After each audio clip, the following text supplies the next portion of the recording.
అందరికి welcome back to Kanya's birthday vlog. వాడి birthday రోజు ఫ్రెండ్స్ అందరికి ఏం గిఫ్ట్స్ ఇచ్చాము ఏంటి అనేది మీరు ఆల్రెడీ లాస్ట్ షాట్ లో చూసే ఉంటారు కదా.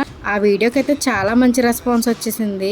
ఆ షార్ట్ వీడియోకి ఎవరైతే లైక్ కొట్టి మరీ చూసారో వాళ్ళందరికీ థ్యాంక్ యూ సో మచ్. అలానే ఈ వీడియో కూడా ఒక లైక్ కొట్టేయండి. మా కన్నయ్య బర్త్డే వచ్చేసి August 4 మండే అనమాట. అంటే బర్త్డే అయిపోయి ఆల్మోస్ట్ ఒక 15 days కూడా అయిపోతుంది. వాడి బర్త్డే మేము అనుకున్నట్టుగా చేసుంటే వీడియో ఎప్పుడో అప్లోడ్ చేసేదాన్ని. మా కన్నయ్య బర్త్డే విషయంలో అయితే మేము చాలా ఎక్స్పెక్ట్ చేసాము, అలా చేద్దాం ఇలా చేద్దామని. కానీ ప్లాన్స్ అన్ని ఫ్లాప్ అయిపోయాయి. వీడి బర్త్డే సోమవారం కాబట్టి మార్నింగ్ అయితే శివాలయానికి వెళ్ళొచ్చేసాము. ఇంకా ఆఫ్టర్నూన్ 11:30 అలా అవుతుందన్నమాట. ఇంకా స్కూల్లో ఫ్రెండ్స్ అందరికి గిఫ్ట్స్ ఇప్పిద్దాం అన్నట్టుగా తీసుకువెళ్ళాము. మీరు గనక వాడిని అబ్జర్వ్ చేసి ఉంటే వాడి ఫేస్ లో ఒక స్మైల్ లేదు, ఒక ఎక్స్ప్రెషన్ లేదు, చాలా డల్ గా కూర్చున్నాడు. క్లాస్ కి ఎంటర్ అయ్యాక కూడా వాళ్ళ ఫ్రెండ్స్ ని గానీ టీచర్స్ ని గానీ అసలు హ్యాపీగా రిసీవ్ చేసుకోలేకపోయాడు. వీడు ఇంత డల్ గా ఉండడం చూసి వీళ్ళ మ్యామ్ అయితే మాతో చెప్తున్నారనమాట, ఏంటండి రేయాన్ష్ ఇంత సైలెంట్ గా ఉన్నాడు, బర్త్డే రోజు చాలా హ్యాపీగా వస్తాడని ఎక్స్పెక్ట్ చేసాము, కానీ రోజు ఏంటి ఇంత డల్ గా ఉన్నాడు. ఎప్పుడు క్లాస్ లోకి ఎంటర్ అయినా చాలా యాక్టివ్ గా ఉంటాడు అని చాలా అల్లరి చేస్తాడు, కానీ ఈ రోజు ఏంటంటే ఇంత సైలెంట్ గా ఉన్నాడు అని అడుగుతున్నారు. మేము మార్నింగ్ శివాలయానికి వెళ్ళానని చెప్పాను కదండి. సో గుడికి వెళ్ళొచ్చాక కూడా అంతా బానే ఉంది. నేను ఇంకైతే వంట కూడా చేసేసాను ఇంట్లోనే. టైం వచ్చేసి 11 అలా అవుతుంది. మా కన్నయ్య ఎప్పుడు మార్నింగ్ పడుకోడు అనమాట. అలాంటిది ఇంకా వాడికి ఎందుకో నిద్ర వచ్చేసి పడుకుంటూ పోయాడు. 11:30కి అలా స్కూల్ కి తీసుకువెళ్దాం అన్నట్టుగా లేపుదాం అనుకుంటులోకి వాడంతటి వాడే లెగిచి పెద్ద పెద్ద వామిటింగ్స్ అయితే చేసేసుకున్నాడు. అక్కడంతా క్లీన్ చేసేసుకుని మేమైతే కార్ లో స్కూల్ కి అయితే తీసుకువెళ్ళిపోయాం వాడిని.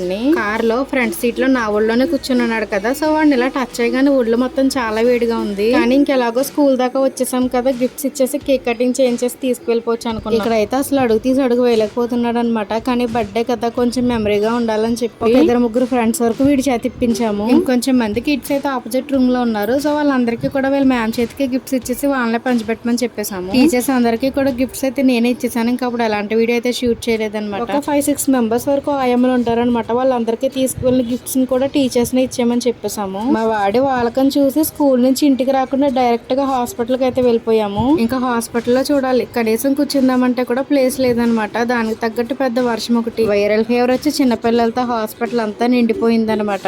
హాస్పిటల్ లో చూపించి ఇంటికి వచ్చేసరికి అయితే టైం ఆఫ్టర్నూన్ 2:30 అయ్యింది. అప్పుడైతే ఇంక లంచ్ కూడా చేసాము. ఇంక ఇది వచ్చేసి ఈవినింగ్ 5:30కి అలా అనమాట. సరదాగా బర్త్డే చేద్దాం అన్నట్టుగా మిక్కీ మౌస్ థీమ్ లో చాక్లెట్ కేక్ అయితే ఆర్డర్ ఇచ్చాము. బర్త్డే సెలబ్రేట్ చేసినా చేయకపోయినా కేక్ మాత్రం ఇంటికి అయితే వచ్చేసింది. ఇంకా కేక్ ని అయితే పీసెస్ కి కట్ చేసి బిస్కెట్స్ చాక్లెట్లు వేసి ప్లేట్ లో పెట్టేశాను. స్కూల్లో ఫ్రెండ్స్ కి ఎలా అయితే పౌచెస్ అనుకున్నామో ఇంటి దగ్గర కూడా ఒక 20 మెంబర్స్ వరకు పౌచెస్ అయితే తీసుకున్నాము. ఇంకా cake piece, biscuits, chocolates, pencils ఇవన్నీ వేసిన పౌచ్ అన్ని కలిపి ఒక కవర్ లో పెట్టేసి ఇంక ఇంటి దగ్గర పిల్లలందరికీ నేనే పంచిపెట్టి వచ్చేసాను. కన్నయ్యని స్కూల్లో డ్రాప్ చేసేసి నేను మా హస్బెండ్ అయితే రావులపాలెం బెలూన్స్ అన్లిమిటెడ్ కి వెళ్ళి అయితే వీడి బర్త్డే డెకోర్ అంతా కూడా షాపింగ్ చేసాము. బర్త్డే ఎలాగో సెలబ్రేట్ చేయలేదు కదా, ఇంకా డెకరేషన్ ఐటమ్స్ అన్ని ఎందుకులే అని చెప్పి బ్యాగ్ లో పెట్టేసి అయితే పక్కన పెట్టేసాము. ఇంతకీ మేము వాడి బర్త్డే ఎందుకు చేయలేదు అంటే రీజన్ చెప్పలేదు కదా. ఇందాక వాడిని డైరెక్ట్ స్కూల్ నుంచి అయితే హాస్పిటల్ కి తీసుకువెళ్ళిపోయామని చెప్పాను కదండి. అక్కడ హాస్పిటల్లో ఫీవర్ చెక్ చేస్తే 102 ఉంది. వీడైతే చాలా వీక్ గా ఉన్నాడని చెప్పి వెంటనే డిహైడ్రేట్ అవ్వకుండా ఓరసలు అయితే పట్టించాము. హాస్పిటల్లో చెకప్ అయిపోయాక ఇంకా సిరప్స్ అనేది తీసుకుని అయితే ఇంటికి వచ్చేసాము. వాడికి ఫుల్ ఐ ఫీవర్ ఉండడంతో ఫుడ్ అస్సలు తీసుకోలేదన్నమాట. దాంతో ఇంకా వీక్ అయిపోయాడు. అలా ఉన్నవాడిని చూసి ఇంకా బర్త్డే ఏం సెలబ్రేట్ చేస్తాంలే అని అయితే ఊరుకున్నాము. కాదు కూడదు అనేసి బర్త్డే చేద్దాం అనుకున్నా మా వాడికైతే 102 ఫీవర్ ఉంది కదా. సో ఆ ఫీవర్ తో బర్త్డే చేసినా చిన్నపిల్లలందరూ వస్తారు, మళ్ళీ వాళ్ళందరికీ రిస్క్ ఎందుకులే అని అయితే ఊరుకున్నాము. ఇందాక ఫస్ట్ ఓపెన్ చేసిన blue colour remote car and ఈ ట్రాక్టర్ కూడా బర్త్డే ముందు రోజు వీడియోస్ అనమాట. ఆ బ్లూ కలర్ కార్ అయితే మా హస్బెండ్ అరుణాచలం వెళ్ళారు కదండి. సో అక్కడ నుంచి అయితే మా కన్నయ్యకి తీసుకొచ్చారు. అండ్ ఈ ట్రాక్టర్ అయితే అరుణాచలం వెళ్ళక ముందు ఫ్లిప్కార్ట్ లో ఆర్డర్ చేశారంట. ఊరు వెళ్తున్నారు కదా, మళ్ళీ వీడు ఎక్కడ నాన్న ఏడుస్తాడు అని చెప్పి ఇలా కొత్త టాయ్స్ ఏమన్నా ఉంటే అన్ని మర్చిపోతాడని చెప్పి అయితే ఆర్డర్ చేశారంట. కానీ ఇది కూడా బర్త్డే ముందు రోజు వచ్చింది. ఫైనల్ గా థర్డ్ బర్త్డే కి కన్నయ్యకి అయితే 3 గిఫ్ట్స్ వచ్చేసాయి. ఇంక ఇది వచ్చేసి మా అమ్మ అయితే కొనిందనమాట. ఫస్ట్ బర్త్డే కి మా హస్బెండ్ అయితే ఎలక్ట్రికల్ కార్ కొన్నారు కన్నయ్యకి. సెకండ్ బర్త్డే కి అయితే మా అన్నయ్య సైకిల్ తీసుకున్నాడు. ఇంక థర్డ్ బర్త్డే కి అయితే మా అమ్మాయి బుడ్డి స్కూటర్ కొనింది. ఇంక ఇదైతే మేము మార్నింగ్ గుడికి వెళ్ళొచ్చేసాక షూట్ చేసిన వీడియో అనమాట.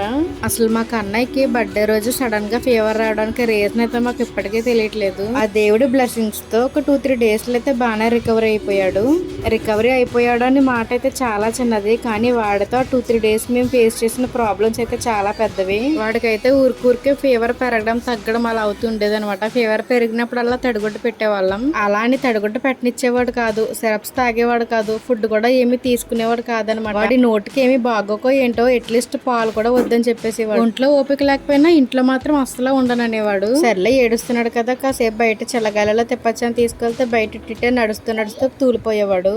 ఎత్తుకునే ఉండమనేవాడు. అసలు కిందకి దింపితే మళ్ళీ ఏడుపు స్టార్ట్ చేసేసేవాడు అనమాట. అలా ఒక 3 days వరకు అటు వాడు నరకం చూసాడు, వాడితో పాటు మేము కూడా నరకం చూస్తాము. ఇయర్ వాడి బర్త్డే చేయకపోవడానికి మెయిన్ రీజన్ వచ్చేసి వాడికి వచ్చిన హై ఫీవరే. ఆ దెబ్బతో ఇంకా 1 week అయితే వాడిని స్కూల్ కి కూడా పంపించలేదు. ఇంట్లోనే చాలా జాగ్రత్తగా చూసుకున్నాం. వాడు టోటల్ గా రికవరీ అయ్యాడు అన్నాకనే స్కూల్ కి అయితే పంపించాము. ఫీవర్ తగ్గింది అన్న మాటే గానీ చాలా క్రాంకీగా తయారైపోయాడు. అలా క్రాంకీనెస్ కి కేర్ ఆఫ్ అడ్రస్ అనమాట మా వాడు. ఈ బర్త్డే అయ్యాక అది ఇంకా పెరిగిపోయింది. ఇంక ఇవైతే మా హస్బెండ్ అరుణాచలం శ్రీశైలం వెళ్ళారు కదా, అక్కడ ప్రసాదాలు అనమాట. కనీసం ఇవి కూడా ఎవరికి సరిగ్గా పంచబెట్టలేకపోయాము. ఐ హోప్ మీకు ఈ వీడియో నచ్చినట్లయితే ఒక లైక్ చేయండి అండ్ ఆల్సో సబ్స్క్రైబ్ కూడా.